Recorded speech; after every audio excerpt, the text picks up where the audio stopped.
A través del canal de YouTube varios oyentes nos han dejado una sugerencia.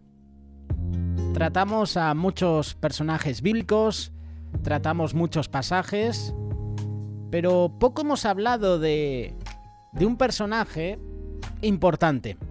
Lo encontramos en el Nuevo Testamento y podríamos decir que es el primer mártir de la Iglesia. Estamos hablando de Esteban. Puedes encontrar su historia a través de Hechos, capítulo 6, versículos del 8 al 15. También lo puedes encontrar en el mismo libro, capítulo 7, y también en el capítulo 8. Esteban era un judío griego. Era uno de los primeros 7 diáconos.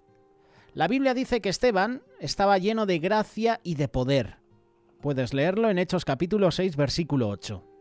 Dios le había dado el ministerio de predicar la palabra, y la predicó con tanta unción que nadie resistió la sabiduría y el espíritu por los cuales él hablaba. Dice la palabra que grandes maravillas y milagros siguieron el ministerio de Esteban. El nombre de Esteban quiere decir corona. Ciertamente Esteban tenía un nombre apropiado porque él fue el primero que llevó la corona de mártir. Los judíos helenistas que habían regresado a Jerusalén habían establecido por lo menos 5 sinagogas en esa ciudad.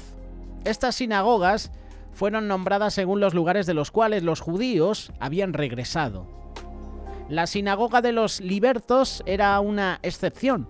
Los judíos que se reunían en esta sinagoga eran judíos que habían sido llevados presos por los generales romanos.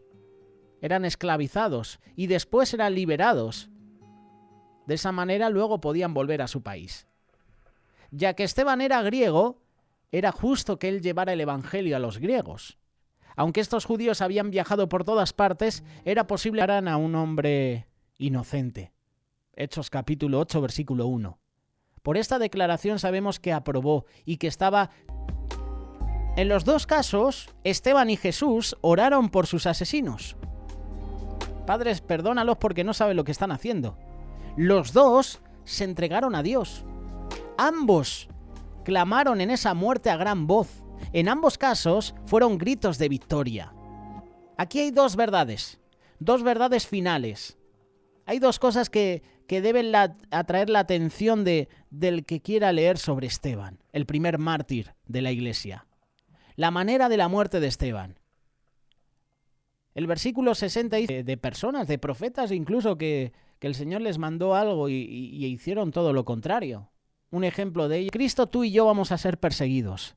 Por causa de Cristo, seguramente habrá enemistad entre nosotros y nuestros padres, nuestros familiares, nuestros seres queridos. Dice la palabra que el padre se volverá contra el hijo y el hijo contra el padre. ¿Cuántas veces nos han rechazado, verdad? A lo mejor te ha rechazado tu padre, tu madre por causa de Cristo. A lo mejor te han rechazado en el trabajo por confesar que eres seguidor de Cristo.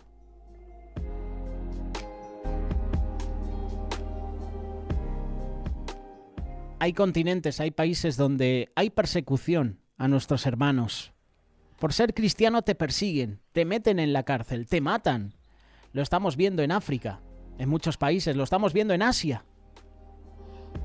Pero el Señor nos dará el poder, la fuerza, la gracia para aguantar esa persecución como Esteban. Antes de morir vio a Jesús a la diestra del Padre.